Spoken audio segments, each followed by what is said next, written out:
जय जगन्नाथ भाई मैंने ये हूँ आम ब्रह्मपुर में बालकुमारी मंदिर उपरटा हूँ जो देखिए से बालकुमारी मंदिर यहाँ गोटे तले शिव मंदिर अच्छी यहाँ गोटे आम ज्योतिर्लिंग टाइप गोटे बनई मानने ये देखिपे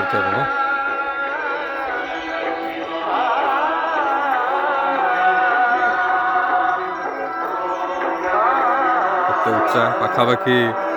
30-40 फुट उच्चता हम यहाँ गोटे यहाँ देखिपे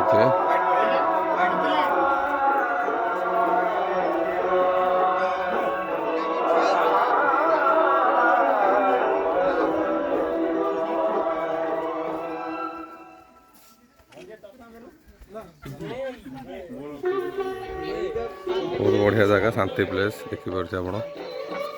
बहुत बढ़िया अच्छे लोकेशन टाक टैग कर दूसरी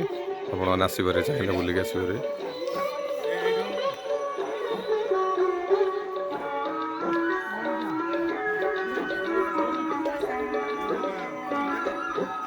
यहाँ पितावली गोटे जगह अच्छी पितावली आप कटे चिकिटी होगी आसवे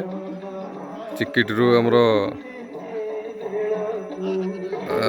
आमर पितावली छकटू जो 6-7 किलोमीटर घाटी गोटे पड़ो 2 किलोमीटर 2.5 किलोमीटर गोटे घाटी पड़ो से घाटी आप क्रॉस करके आसवे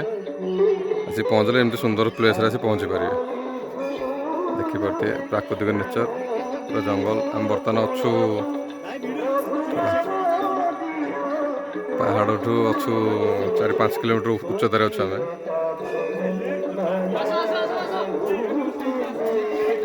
बहुत लोग आसछन्ति।